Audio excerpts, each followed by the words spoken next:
औज़ुबिल्लाहिमिनश्शैतानिर्रजीम बिस्मिल्लाहिर्रहमानिर्रहीम अस्सलाम वालेकुम रहमतुल्लाहि व बरकातहू।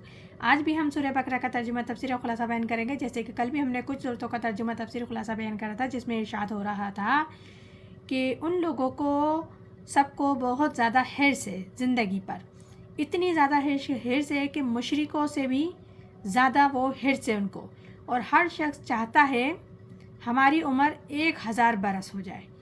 चलो अगर 1000 बरस कर भी दी जाती है तो क्या वो अजाब से बच जाएंगे?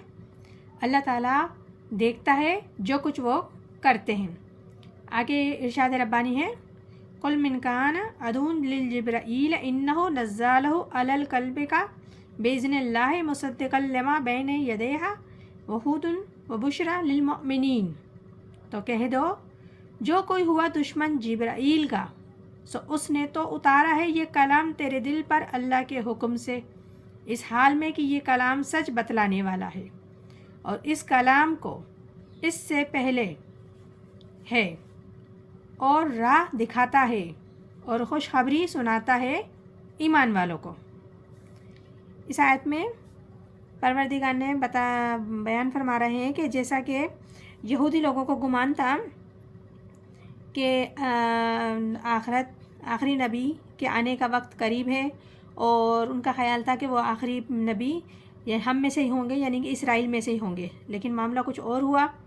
अब अल्लाह ताला ने इतनी बड़ी आजमाइश करनी चाहिए कि जिन्हें ये लोग हकीर समझते थे, और उन्हें वो अनपढ़ थे, ना कोई किताब थी, ना कोई शरीयत थी, ना कोई कानून था, और अल्लाह के हुक्म से उनमें से एक शख्स को चुन लिया।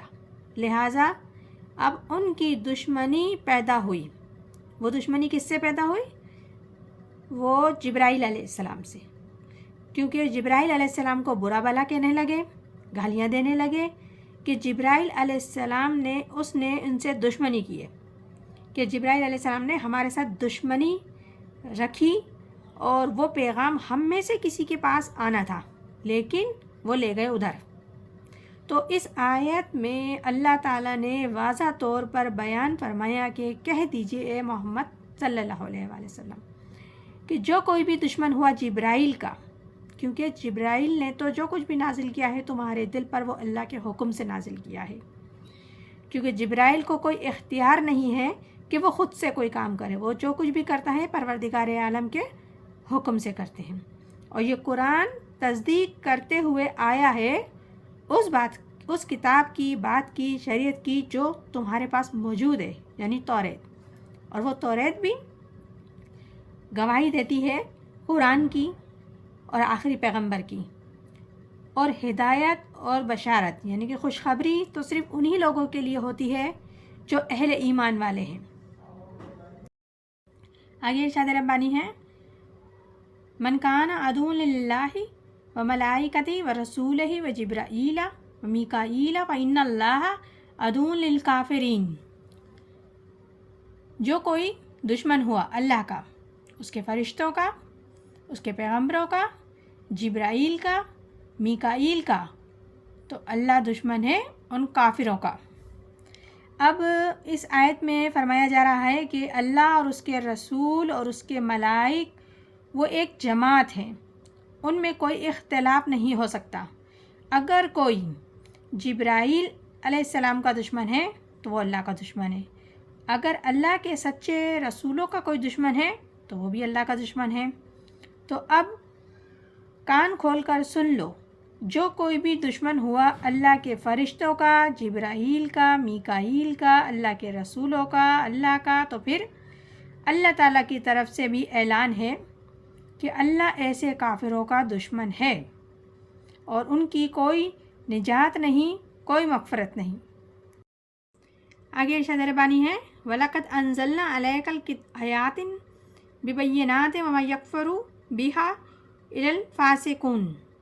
हमने उतारी तेरी तरफ रोशन दलाइल, और इनकार नहीं करते उनका मगर वही हैं जो नाफरमान हैं।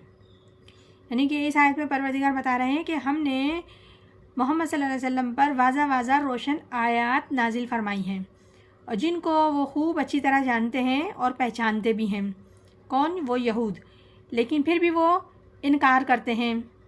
تو وہ ان کا انکار کرنا ایسا نہیں ہے کہ وہ نہیں پہچانتے ہو، نہیں جانتے ہو. ان کا انکار کرنا ان کی عادت اور فطرت کے مطابق ہے کہ وہ نافرمانی کرنے کی ان کی عادت تھی. جب بھی رب العزت کا حکم آتا تھا وہ حکم کی نافرمانی کرتے تھے. اسی نافرمانی کی بنیاد پر وہ آیت سے انکار کرتے تھے. مگر صرف وہی لوگ ہیں جو اس آیت کا انکار کرتے ہیں، اور مشرک ہیں اور سرکش ہیں اور وہ ہدایت پر نہیں ہیں جو لوگ انکار کرتے ہیں آیت کا. تو یہ سورہ بقرہ ہے جس کی ابھی ہم نے 3 آیتوں کا ترجمہ، تفسیر اور خلاصہ بیان کا فرمایا ہے. اللہ تعالیٰ ہم سب کو قرآن پاک صحیح طریقے سے پڑھنے، سمجھنے، عمل کرنے کی توفیق عطا فرمائے. آمین ثم آمین. جزاک اللہ.